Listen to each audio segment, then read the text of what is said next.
Well, what an incredible conference. It's been really amazing, and I feel like I was queued up perfectly for this, so I do appreciate that. And Seth, thanks for bringing all of these people together. It's been really wonderful.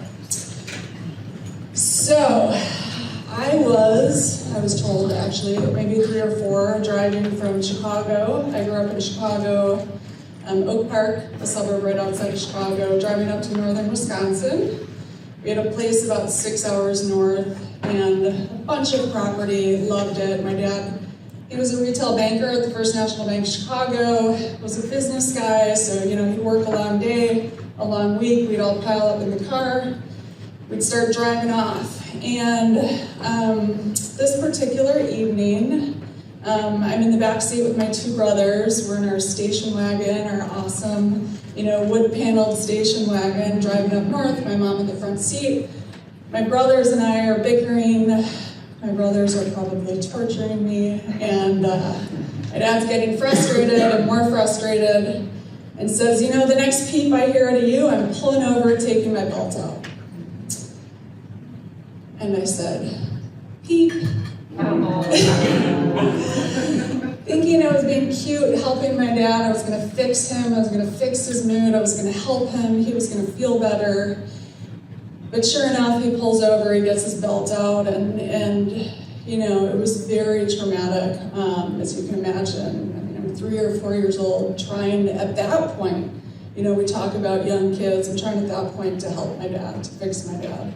What's going on with my dad? Why does he get so angry? And why isn't anyone doing something about it?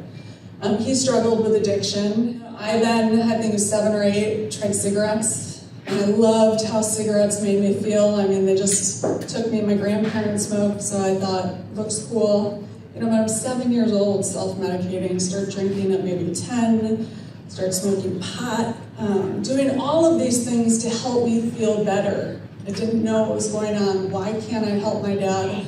Why isn't someone doing something? You talk about shame in the family. Well, nobody was getting outside help. My mom was a school psychologist, but still so much. And then I was 18, I was a freshman at college, and my dad died by suicide. So I got a call, or I called home. He had actually been in the hospital. Really the first time ever getting treatment for what was happening. Talked to me about how he was never able to express his emotions. He lost his dad at a young age. Nobody ever asked him how he felt. And so there was all of this bottled up emotion with him, but by the time he got treatment, he was put in this hospital. There was no one in that hospital that looked like him or seemed like him. I remember going to visit him and trying again still to help him, to support him. And yeah, they let him out early. They didn't tell anyone. He went home alone and he died by suicide. So super traumatic, tragic for me. I ended up going to several colleges. And then in my early 20s, I too tried to take my life. I didn't tell anyone for 10 years after I tried to take my life because I felt so much shame. I'm like, I lost my dad. Who would ever do that to someone else? And then here I was. This comes from deep lived experience. And I struggled a lot, but I still managed to get an undergrad in psychology and a master's in international business, and I got very committed to doing something in the space of mental health. So I worked for big companies. I worked to help rebrand IDS to American Express. I learned the power of a brand, the power of rebranding something, and worked for a number of other companies, including Gillette. I don't know if the razor's in the room, but I helped get Johnson & Johnson. I helped get Tylenol at the front counter of Bed Bath & Beyond for all of the headaches from shoppers. Had some really great marketing and ad experience, but I wanted to launch my own brand, and I wanted to do something that at the time big companies were doing social impact. Before it was social impact, they were doing what's called cause marketing. So they were putting the logo in front of the package for maybe a month, raising money. And I said, why aren't we doing that all the time? So I launched a product line called Mood Lights when I was about 33, talking about light bulbs as well earlier. They're colored light bulbs based on how colors affect your moods. And I was looking at other nonprofits in the space to donate for a mental health charity. And I found the branding around mental health to be incredibly depressing. And so When I look at stigma, I look at brand. What is the brand? What is the messaging that we're giving? How are we branding? And if you looked at mental health 20 years ago, I did a Google image search, and the imagery, someone in the corner, their head was in there, they were in stairwells. It was so adding to stigma. I felt so disassociated from that. And I learned less than 25% of people with mental health disorders were getting treatment. And I thought, if we had a solution for cancer, it was highly treatable, we had less than 25% of people were getting treatment, we would be up in arms, so why is that happening for mental health? So I started a charity called iFred 19 years ago, and set out to initially start to rebrand mental health, rebrand depression. So I did a lot of presentations around the world for the first 10 years about how to rebrand a disease state. So talking about the biology of the brain, using universal symbolism, positive imagery, getting celebrities engaged, leaders engaged. And I go around and I talk about this. Well, it was about 10 years ago that I had success with a product line. So we sold 9 million light bulbs. I got a deal with Lowe's Home Improvement and raised some money for the nonprofit. I was sitting in, I think it was the World Health Organization, has this MHGAP forum every year. So I got really active in the global mental health space. And they were talking about suicide prevention as restricting access to means and 800 numbers. And while I know that's so important, and I agree, I thought that's not going to save me. That's not going to save my dad. I think about diabetes. Can you imagine if we told people, lock up your sugar, and here's the hospital hotline number? Is that really going to save them? And so I said, I'm going to look into what the cause is. What really is the cause of suicide? So I did a thorough literature review, and I was super excited. Because across the literature, hopelessness is the single consistent predictor of suicide. Across all the literature. And I'm like, why don't I know what hopelessness is and how to get to hope? So that started my journey. So that's a little bit, we started this 10 years ago. And they were measuring hope, and we were measuring hopelessness, but they weren't teaching you how to be hopeful. And so that's what I wanted to figure out. Can we teach this as a skill? So initially, I started out with 10 lessons, and moved to 12 lessons, and I revamped all of our programming, but we've been able to show that yes, you can teach hope, and as you increase hope, anxiety and depressive symptoms decrease. So you can take out your phones if you want to participate. You don't have to.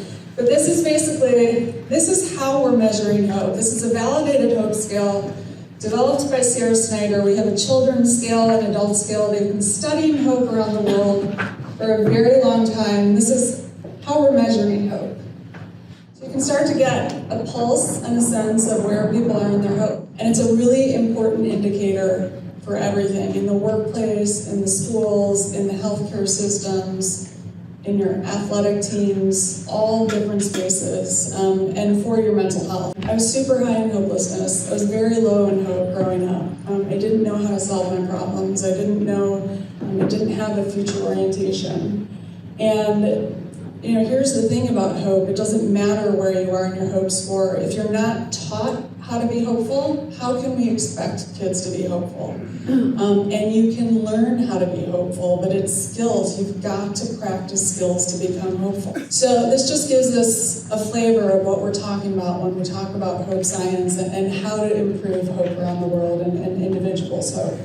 And it's great. We're pretty high in hope in this room. And for those lower in hope, we're depending on what's happening in our lives, we're all over the place, or what's happening in our environment, it's hard to stay hopeful right now with all of the ways that life is set up with the news, 24/7 news cycles, but that's why it's really important that we practice strategies to become hopeful. So I would say we have a global epidemic of hopelessness. When the recent study by the CDC that 57% of our teen girls in the US are persistently hopeless.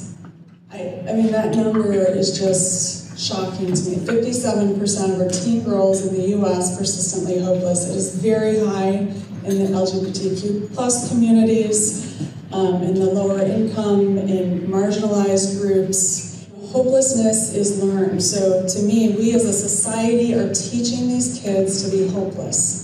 And we have got to change that and start teaching them how to activate hope. The one thing I want to do, you can put this in if you want, but to me, it's about normalizing hopelessness. We all have moments of hopelessness all the time.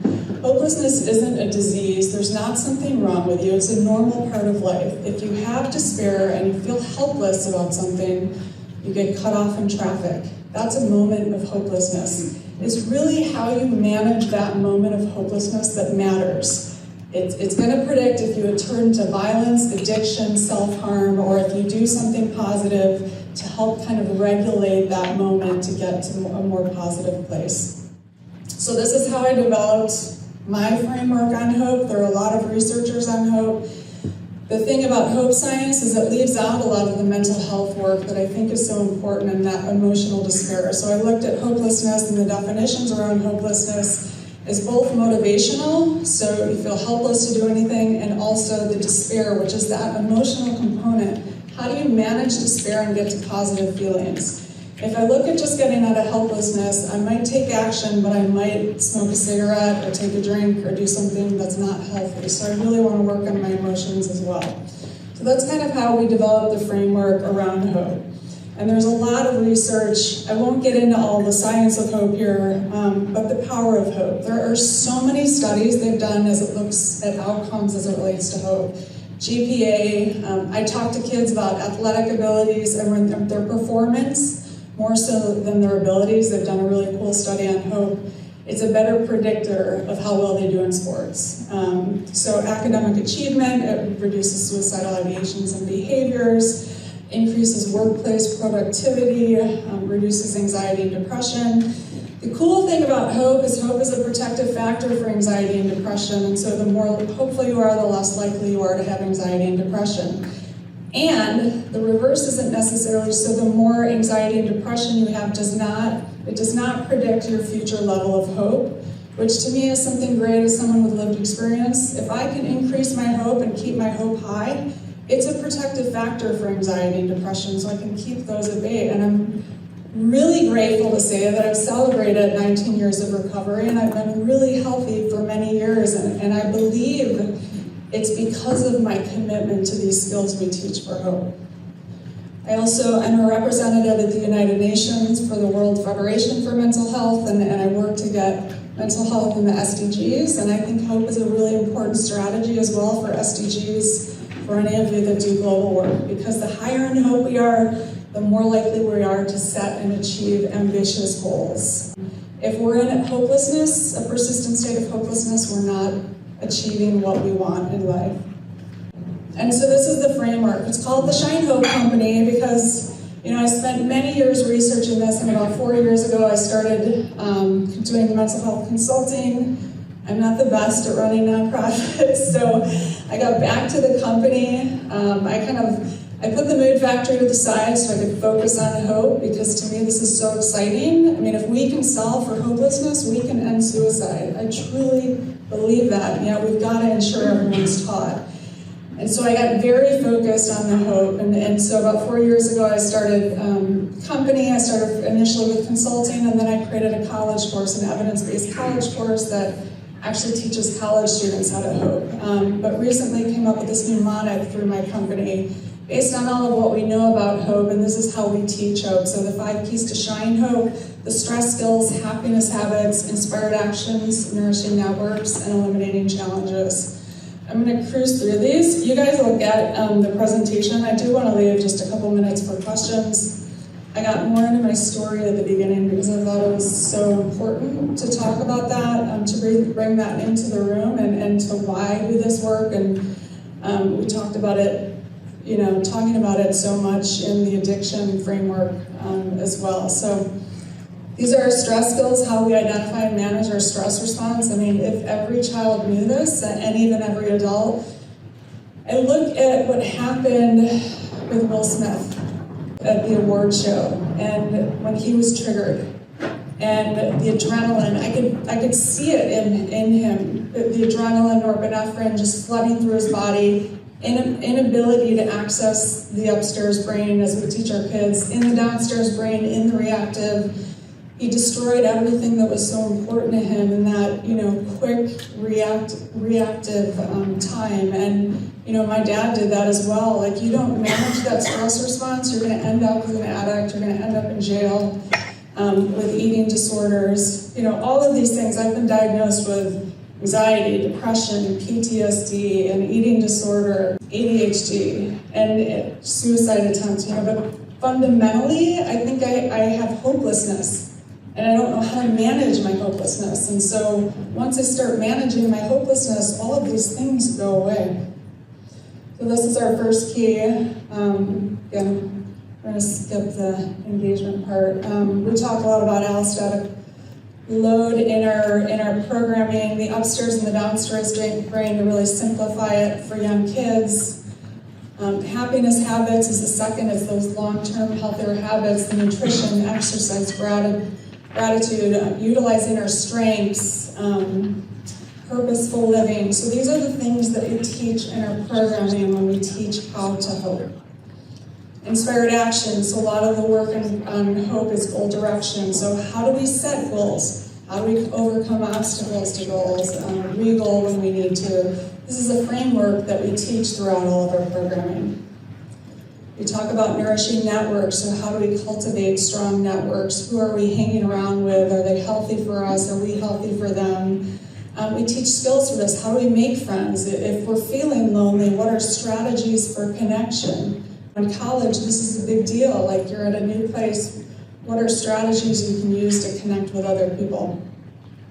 And then eliminating challenges is the E, and that's really the thinking patterns that get in the way of our ability to remain hopeful, like rumination and worrying and internalizing failure, all or nothing thinking. So these are all skills that we teach throughout all of our programming.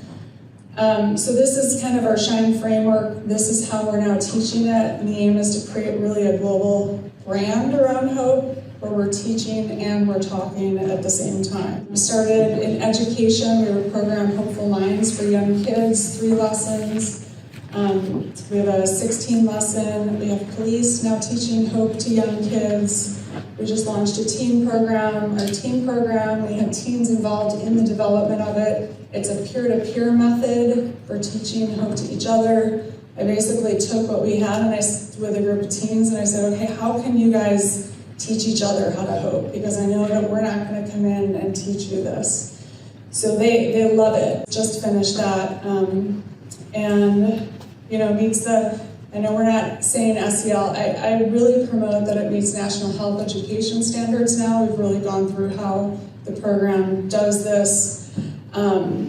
We've been doing it around the world. This is the Teen Hope Guide. I'm super excited about it, getting our teens activated around this. I do workshop with teens.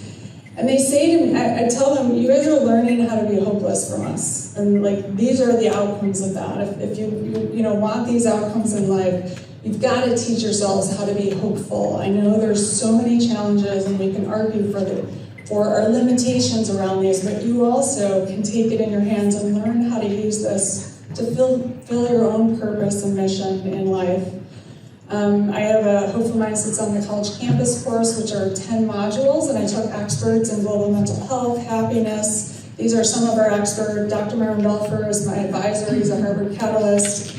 But we took, so I have both experts, and then I also have recent college graduates that overcame challenges while on campus. And so the college students go through the course, they're learning from the experts, but they're also learning from recent college graduates, not that necessarily the medical health diagnosis, but that just how do they manage their stress on campus. So these are the kind of programs that we do. This is my big vision for how we have a Hopeful Cities activation now, where we're activating hope in cities. I work with Mayor Hillary Sheedy in Reno, Nevada. She's chairman of the mental health she's chairman of the mental health task force for the Conference of Mayors, and also president of the Conference of Mayors, and is a really big proponent for mental health activation, especially in cities. But I want us to have everyone in the city. I want everyone to know what is hopelessness and how do I get to hope, so that we're all kind of equipped with those strategies. This is our International Day of Hope video. Do we have a second for it? Most people don't even realize that you can measure hope.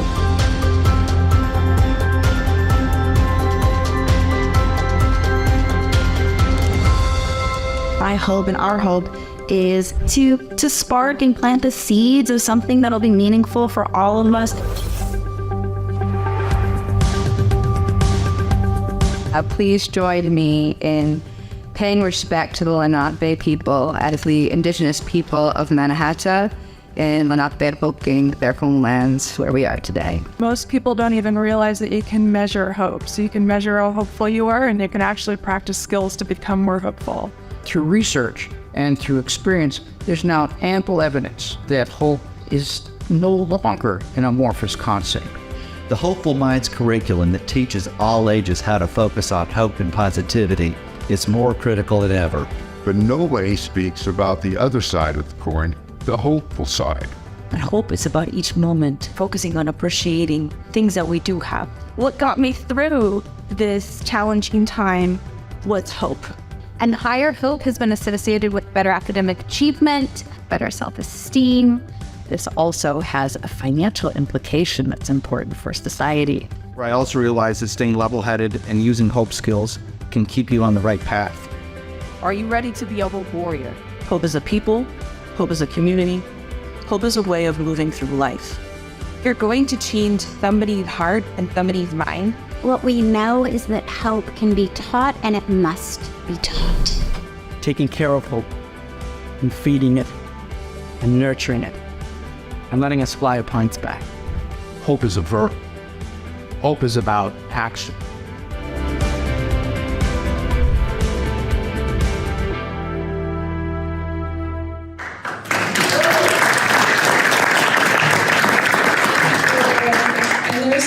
We just presented this to the CBC, so it has all of our programming and stuff on it. If you're interested, and feel free to reach out. I think we don't have time for questions. But you know where to find me. Thank you so much.